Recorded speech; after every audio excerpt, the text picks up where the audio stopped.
சிம்மராசி அன்பர்களுக்கு பிறக்க இருக்கக்கூடிய இந்த புதிய தமிழ் புத்தாண்டு எப்படி அமைய போகிறது? இந்த சிம்ம ராசிக்காரர்கள் பூரம் நட்சத்திரம், மகா நட்சத்திரம், உத்திர நட்சத்திரம், முதலாம் பாதம் இதில் பிறந்தவர்கள் அனைவரும் சிம்ம ராசிக்காரர்கள். இவர்களுக்கு இந்த வருடம் சுமாரான பலனாகத்தான் அமைகின்றது.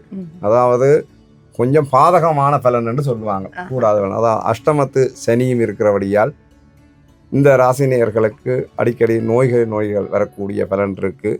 செலவு ஸ்தானம், செலவுகள் அதிகமாக இருக்கக்கூடிய பலன் இருக்கின்றது. செய்கின்ற தொழில்கள் நன்மையான பலனாக இருந்தாலும் அதில் விரக்தி உண்டாகும். விரக்தின்னு சொன்னால் வெறுப்பு, அது வெறுப்பில் உண்டாகும். வியாபாரம் செய்யும் போது அதில் சில கஷ்டங்கள், கொஞ்சம் போட்டியிடக்கூடிய தன்மைகள், ஏதோ ஒரு பிரச்சனையை நாங்கள் எதிர்நோக்கித்தான் எல்லா பிரச்சனைகளையும் சமாளிக்கக்கூடிய மாதிரி இந்த பலன் அமைந்திருக்கின்றது. இந்த வருடம் இவர்களுக்கு கொஞ்சம் கஷ்டமான பலன் தான் சிம்ம ராசிக்காரர்களுக்கு. ஏதாவது பரிகாரம் இருக்கையா சிம்மராசி அன்பர்கள்? அதுக்கு நாங்கள் பொதுவாக மகாவிஷ்ணுவை வழிபாடு செய்து கொண்டு வர வேண்டும். மகாவிஷ்ணுவோடு சனீஸ்வரனையும் வழிபாடு செய்து கொண்டு வருவது நல்லது. பணங்கள் ஓரளவு நன்மையான பலனை தான் எங்களுக்கு தரப்போகின்றது.